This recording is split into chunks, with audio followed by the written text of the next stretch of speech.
Hello and welcome to Who Are You? It's a Babylon 5 watchcast by a couple of former strangers who are now friends who are continuing to get to know each other over one of their favorite shows from their childhood, Babylon 5. I'm Laura. And I'm Xhafer. And today Xhafer has a game for us. Yeah, a new game. We were talking about, not that we're out of things to talk about and getting to know each other, but we're out of interesting things about ourselves. Very much so. The Who Are You bit, while a lot of fun, has kind of run its course, we feel. And when I say that, I mean, I literally can't think of anything else to talk about. So. Yeah. I think we could argue that it outlived itself a few Who Are You episodes back, but... That's fine. That's why we make our guest hosts do it these days, to keep the bit alive. But between us, we've kind of ran that gamut. We've talked about a lot of the big stuff in our lives and as people, but we haven't talked a lot about the small stuff. So the idea is when we do our season recap episodes, we do our The One segment where we're like, what is the one best guest star from this season and stuff. This is a variation of that aimed at each other. So we're each going to ask each other questions and then all The One themed. If you haven't heard that segment before because you skip our season recap episodes, no shame. You'll follow on quick. And and then we'll answer ourselves, and we're just going to go through that process and get to know each other a little bit better on a smaller scale than we usually do. Yeah. So I'll start us off here, Laura. What is the one flavor of ice cream you could eat for the rest of your life? This is tough because there are so many wonderful flavors of ice cream, right? And here in the Oklahoma area, and I think there's a few like parts of Texas and Arkansas that have them too. We have Brahms. It's a like fast food chain, but it's a ice cream store. Okay. And the thing that about Brahms that they say they won't put any stores that are out of a day's drive from the dairy farm. Good call. From the Brahms dairy farm. Yeah. So that everything is the freshest it could possibly be, right? So Brahms is some of the best ice cream around in Oklahoma. If I had to choose one flavor of ice cream that I would eat for the rest of my life, it would probably be Brahms's mint chocolate chip ice cream. I Definitely. love mint chocolate chip. Yeah. If I am getting a untrusted brand of ice cream for whatever reason, or I'm stuck to generic choices, mint chocolate chip is always my go-to because even bad mint chocolate chip is good. Yeah. And then you can kind of tell yourself like, okay, if this is their mint chocolate chip, I don't know if I want to try the rest of it, you know? Exactly. Well, what flavor of ice cream would you eat for the rest of your life? I have been on a peaches and cream kick lately. Oh, interesting. But it's got to be high quality. Like, there's a couple dairies that have ice creams out in my area. Jenny's is probably the best. If I had to pick one, Jenny's is great. They've got a strawberry that's fantastic as well. If I'm going with a fruit ice cream, it's definitely like I need the higher quality. You can tell it's so different. It's so much better.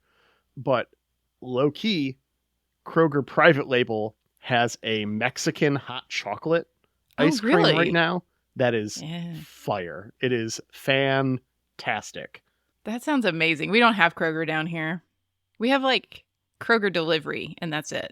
Yeah, they're national though. They're just about everywhere. They're another name out. Is it Wegmans or something?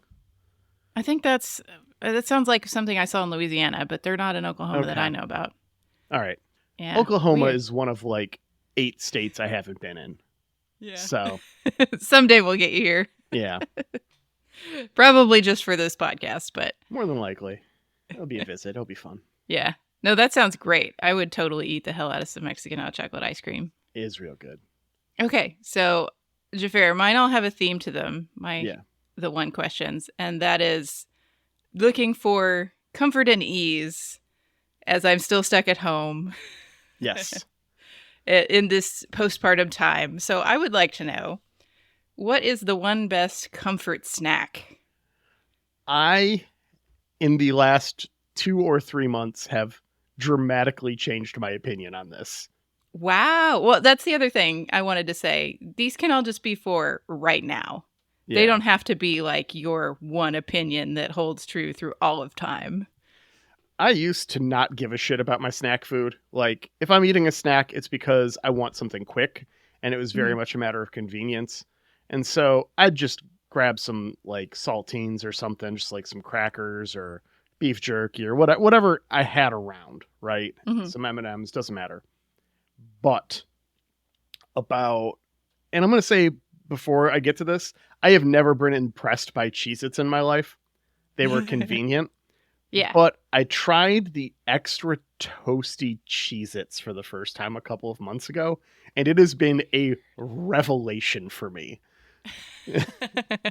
They are the perfect I've seen snack. extra toasty. Aldi has them as well. They have a variant that's like extra toasted. 100%. Like, you're like, oh, they're just extra toasted whatever, right? They're already crackers. Trust. Okay. They've got a little bit of like burnt crisp to them, but they don't taste char. Like, it's perfect. They're great. Extra toasted Cheez-Its, number one snack, hands down right now. It's to the point where I need to slow down. It's becoming problematic. I'm going to have to find some of those because the boys have been going hard on Cheez-Its lately. They've gotten like the white cheddar Cheez-It and like the different flavors and the puffed and the snapped and all the other things, but I haven't seen the extra toasted yet, so I'll have to get some of those. Give it a go. Let me know how it goes over with the boys. Okay. What's the one book you just keep going back and rereading, Laura? I mean, I think I've already said it on the podcast. The one book I go back and reread all the time, at least once a year, is Kurt Vonnegut's Breakfast of Champions. I do think we've actually talked about that. Yeah, if I had to pick another one, because there are other books out there that I reread, just not as much as Breakfast of Champions. There's a young adult series that's by Tamara Pierce, and it's The Song of the Lioness.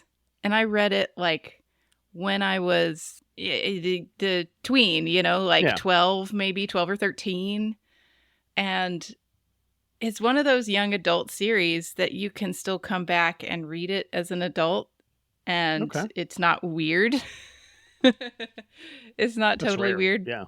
It's one of those, kind of like girl power stories that are more common now, but, it was a little more novel back in the 90s where it's like a girl decides that she doesn't want to go join the convent or whatever and become a lady. And so she goes and becomes a knight by hiding her gender and going to night school, basically. Mulan style. I dig it. Yeah, Mulan style. Very good series. 4 books. I've read them in book form. Sometimes I just get them from the library in audiobook form. It's just a story that never gets old for me. What about you? I think when you brought up Vonnegut, I mentioned The Name of the Wind. That's a book that I make a point of going back and rereading every couple of years. Author on that? Patrick Rothfuss. Okay. It theoretically will be a TV show produced by Lin-Manuel Miranda at some point. Ooh, that'll be a good show. The main character is a musician, so it kind of fits. It's not a musical at all. It's magical fantasy school stuff. But that's one I go back to a lot. It's got a very strong Mary Sue vibe, but also it's like told through unreliable narrator. So you never really know exactly how real the Mary Suing is. Okay. Which is my defense. It is a dude who's boasting about himself, but it's the main character's a bard. So of course he's boasting about himself.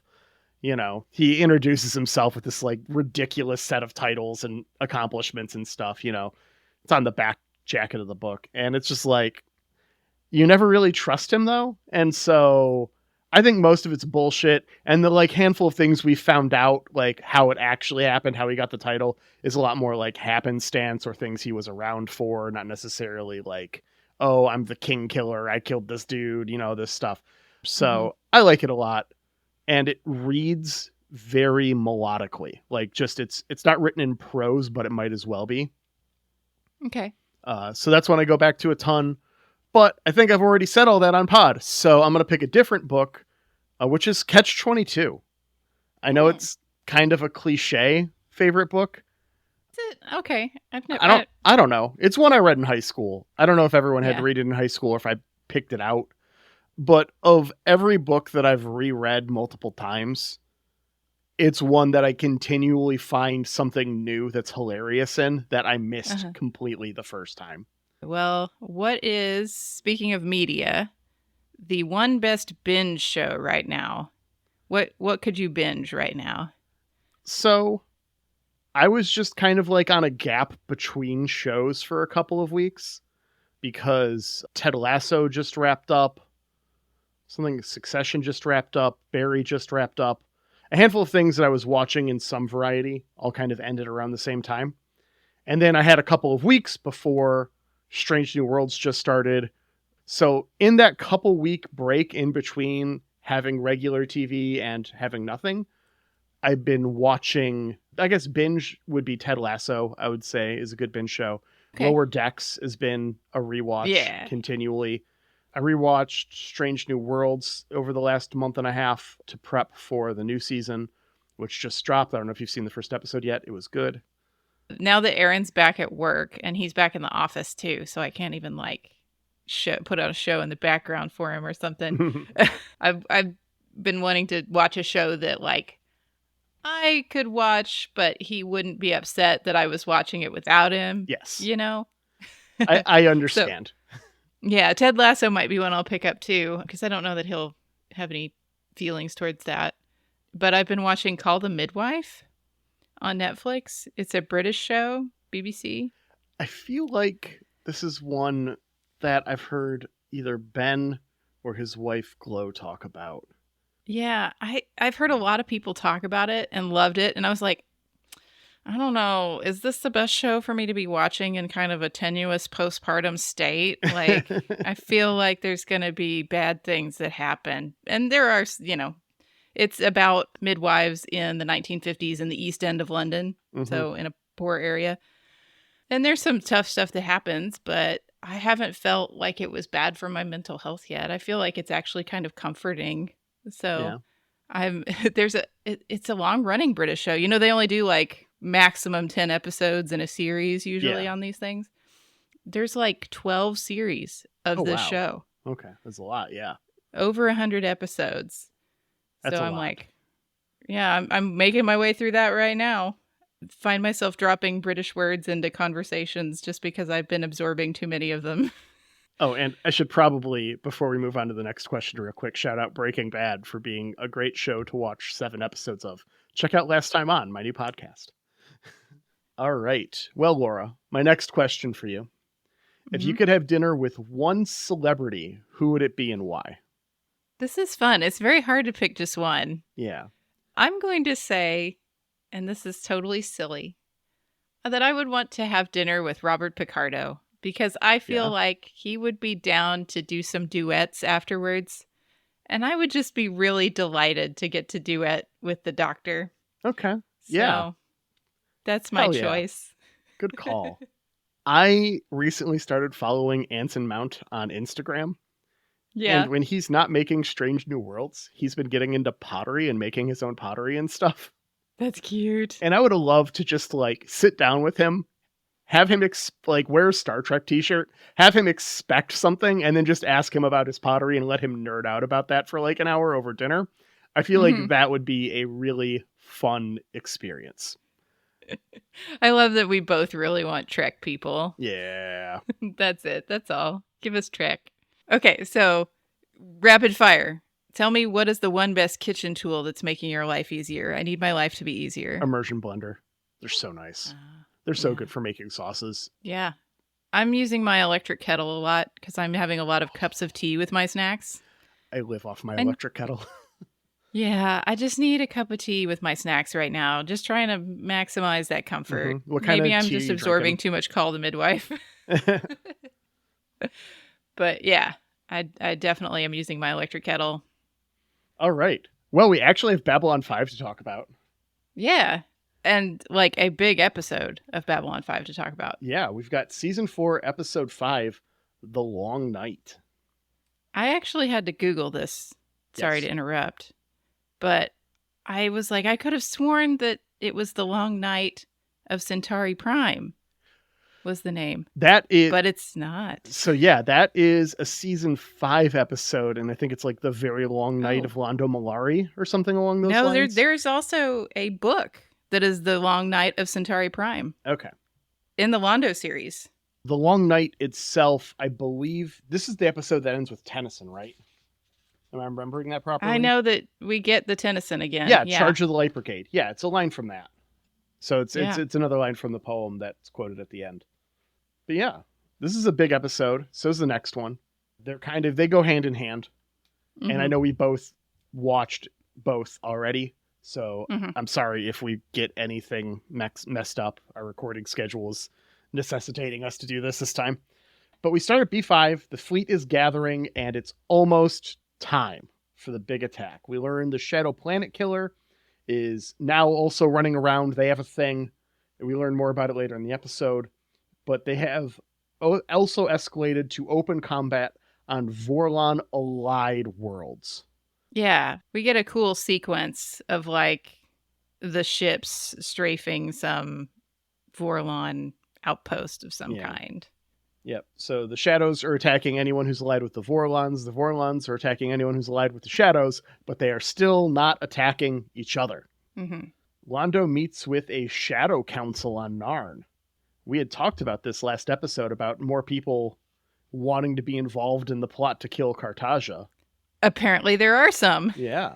We get a recap of the entire Centauri Prime plot thus far. Cartagia must die, and the Shadow vessels must be removed in order to save Centauri Prime from the oncoming Vorlon planet killer. So at this point, it looks like we have two big death weapons, right? From the Vorlons, we have the Vorlons Death Star, and then we have the Shadows, like, Death Cloud. Yes. Right? Which would you choose if you have to be destroyed by something? Do you want Death Star or Death Cloud? Well, we know how they both work. Yeah. So the Vorlon is a like giant beam that covers the planet and kills everything on it. That seems quick. The Shadows surround a planet in nukes that burrow into the core and then explode, causing the planet to break apart. That seems less quick. Yeah. And if I've got to choose between those two, like either option, like that's what those are the choices. I'm probably going to opt for the one that doesn't involve volcanoes and hunks of my planet floating in space as air slowly dissipates. Yeah. The air is going to get vaporized by the Death Star. Yeah. Whereas it's going to kind of break up when you break up the atmosphere with the planet, with the Death Cloud, right? Yeah, as the planet starts to drift apart in pieces in space. Yeah. Then, air's only around the planet because of gravity. It's a whole mess. So. Yeah. Okay. Yeah. I take that. Let's go nice and quick. Preferably, if I have to choose. Anyway. After theme, Ivanova and Sheridan discuss the status of the fleet. Sheridan asks Ivanova to go look for more allies before the battle again. She is not optimistic, but Lorien is going to help this time. And he's like, no, he knows where they're all at. He'll just take you there. It'll be fine. Mm-hmm. And presumably Lorien knows these guys, right? So he could probably talk to them, whereas they might not want to talk to Ivanova. Yeah. You showed up in a Vorlon looking ass ship. I'm not interested. I don't blame them. Yeah. Ivanova has some big feels, though. Mm-hmm. She remembers that her mother sort of, as she was fading away, wanted to spend some time with her, but then told her, go next door. I'll come get you later. Yeah. And she went away. Yeah. Big feels. She died by suicide at that time. So she doesn't really want Sheridan to go without her. Exactly. Yeah. In this circumstance. She needs him to not protect her and let her become the goddess of death she knows she can become. Yeah. This conversation has some real Ivanova gonna die vibes. Yeah. Like the way they send off and everything. This definitely felt like foreshadowing in a very interesting way, because if this conversation had happened in a movie, Ivanova would be dead at the end of that movie. Yeah. But this is Babylon 5, so... Just put a pin in it, maybe. Yeah. Over on Narn, Cartagia remarks how similar the sets are. Good work, crew. Yeah. Cartagia tells Londo that he will be his high priest and the first in his temple, and he's not going to be on Centauri Prime when it blows up. Oh. Yeah, big reveal. Because it sure seemed heavily implied a couple episodes back that Cartagia was going to be there. Yes. Yeah, no. Now Cartagia's got to survive to be the living god instead of the eternal god or something. He can figure that bit out later. We've got a whole thing with a jester in this scene. The jester's kind of like just mocking people, right? Mm-hmm. He's like standing behind them and doing the like mocking faces and hand gestures and stuff. That doesn't play well with Cartagia eventually. Yeah. Ugh. Yeah. Everyone here freezes when Cartagia looks a little upset. And they're just like, oh, are we about to be liquefied? Big vibe. Londo leaves to go check on Xhafer. And he's honestly not as upset about the whole losing an eye thing as I was expecting. Yeah. I would be more upset. And you would think, okay, so we had that scene in the last episode where Cartagia's telling Londo that he doesn't like the way Xhafer is looking at him. Mm-hmm. And Londo just thoughtlessly says, well, you'll do something about it. It'll be fine. Yeah. Londo's had visions of a one-eyed Xhafer choking him to death. Yes. Did he not see this maybe as a possibility? He seems very surprised, but he shouldn't be so surprised. I think Londo's just an asshole. Yeah, he's very self-absorbed, as we've discussed in Alignments. Yeah. Londo lays down the plan, weaken the chains, bribe the guards. Xhafer makes a diversion so Londo's people can handle the rest. Londo reminds Xhafer that a Centauri has to be the one to kill Cartagia. Otherwise, the Narn will be made to suffer even more, and that is a fate Londo cannot prevent. Yeah. If they let Xhafer kill Cartagia, then the wars are just going to keep on going. For forever, just in perpetuity. This is wise of Londo. Yes, this is actually pretty wise. In a rare moment of clarity, he understands how the universe works. Mm-hmm. After this, Cartagia kills his jester because humor is subjective, too commercial. A very good commercial break spot. When we come back, Vir got a weapon because Londo knows that Vir will be allowed to just go do whatever because he's so harmless. No one is going to watch him. He's just a teddy bear. Everybody's going to go, nah, I couldn't be Vir. Yeah, Vir's going to go get a weapon with poison on Narn. Yeah. Vir. So is this a Narn weapon or a Centauri weapon? It seems Centauri, right? It's poison. Uh-huh. And it's very decorative. Uh-huh.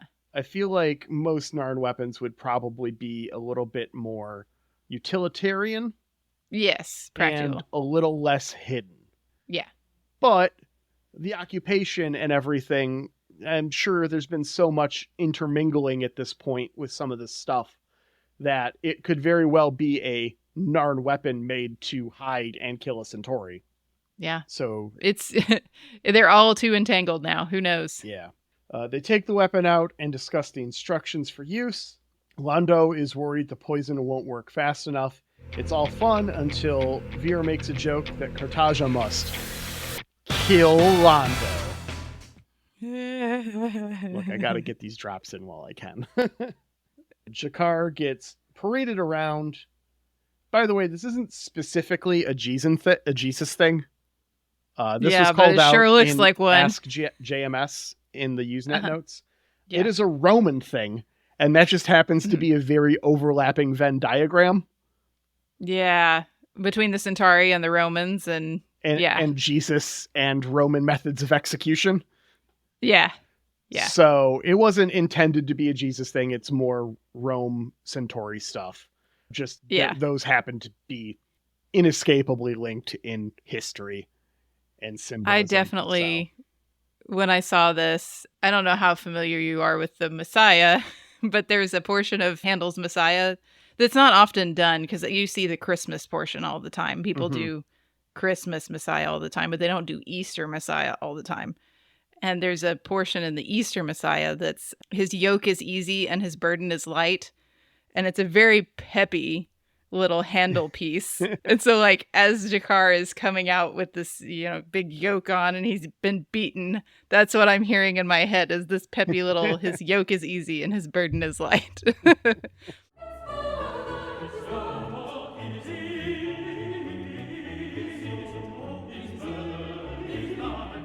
Cartagia tells Londo he had the weak chains replaced.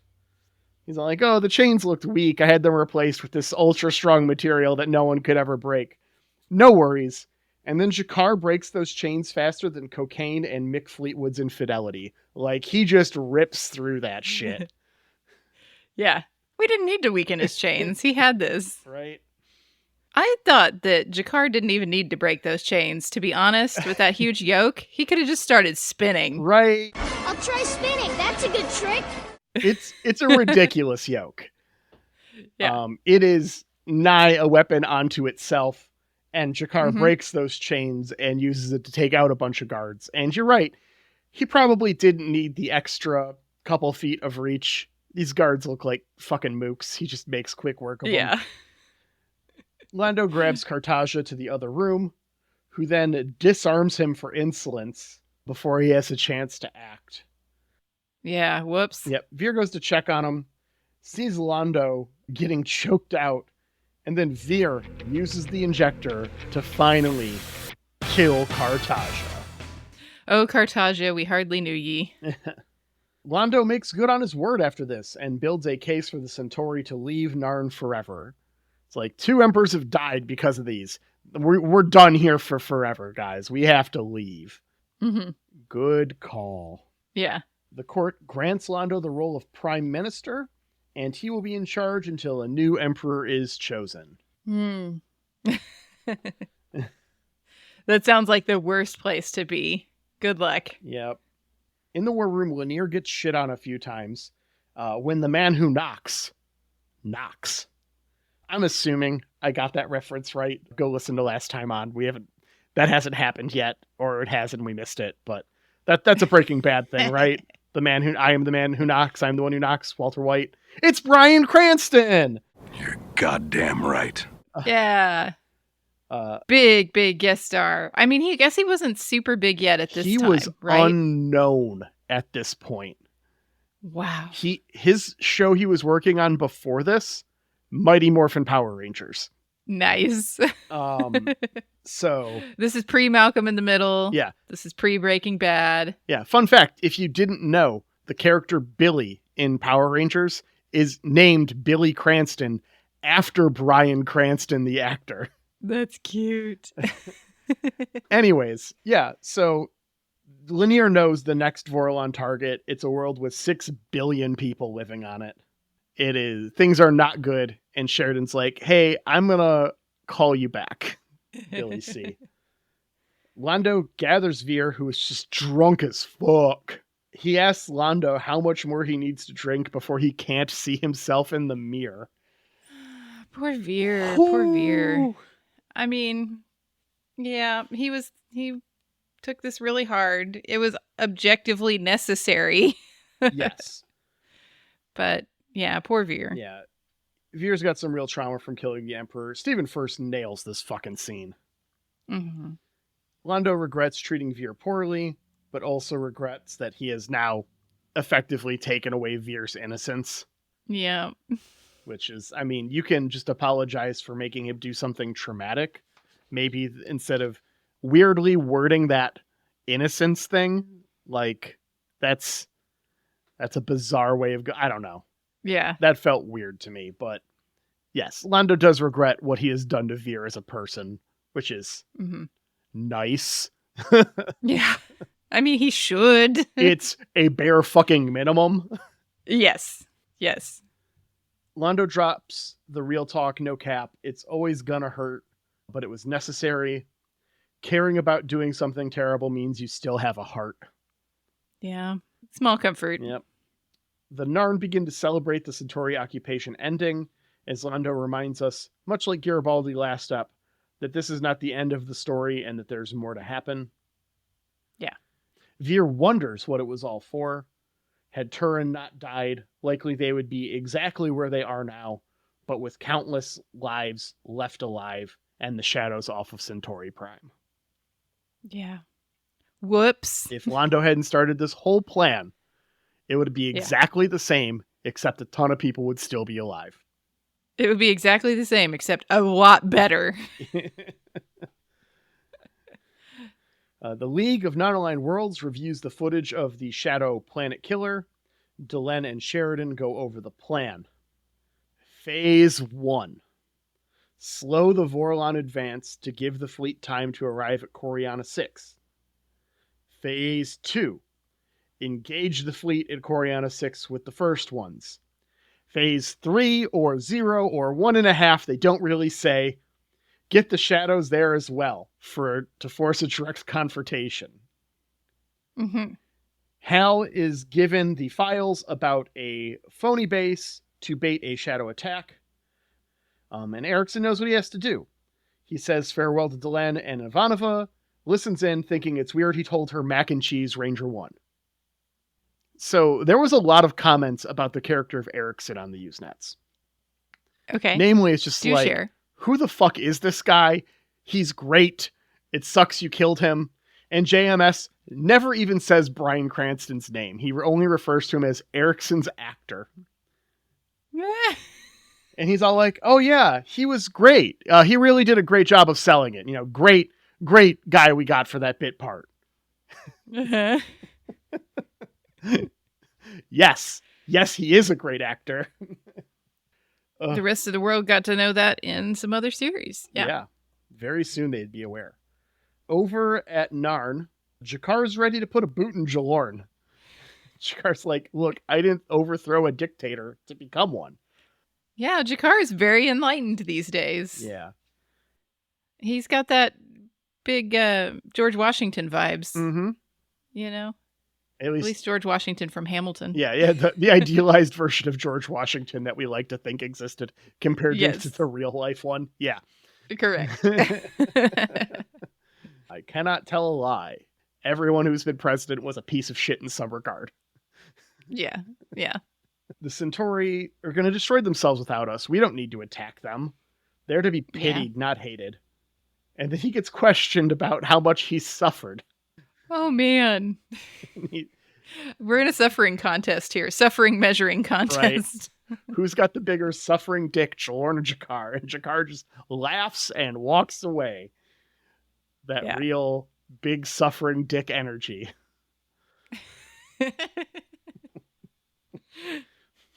Don't make that the episode. There's the title. Ding! Our last one was literally We Ate Jesus.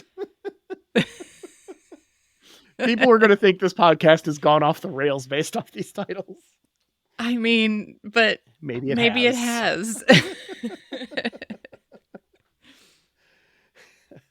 Over in Sheridan's office, he listens to White Star 14's last log. The plan is set in motion. John and Delenn leave B5 to join the fleet at Coriana 6. We find Sinclair left a note for Sheridan on his desk with some Tennyson. And we get some Ulysses to credits. I have always been a fan of Charge of the Light Brigade, personally. But that's me. Yeah. So, how do you feel about this episode? I like this episode. Yeah. I mean, we're reaching the climax of the Shadow War, right? Mm-hmm. I'm going to give it a 4.5. Yeah. I like everything about the whole Cartagia demise. Mm-hmm. The only thing I wish is that we'd had more Cartagia.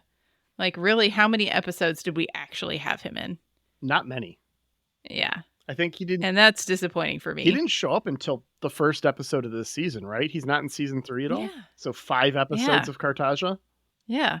I originally had 4.5 written, and then I'm like, Mhm. what would I possibly change in this episode? What's something I can say bad about this episode? And I couldn't think of a fucking thing. So I crossed it Yeah. out and I wrote 5. That's a good metric. Yeah. If you can't think of anything to change, what is it really? I couldn't think of a single thing I didn't like about it. Like, Mhm. not even like I could come up with a better idea. It's just like there was nothing about this episode that didn't hit on all cylinders for me. It's a fantastic ep. It gets a 5 out of 5 for me. Yeah. I just wish everything wasn't so rushed. I am feeling the speed at this point. The speed has not started yet. Actually. Yeah. But But it feels like it to me. It feels like it for sure. Yeah. And in my last rewatch, I felt the same thing. But in reading Usenet notes, specifically for next episode, this was always the plan. This ending here. The only thing was next episode would have been a 2-parter instead of just a solo.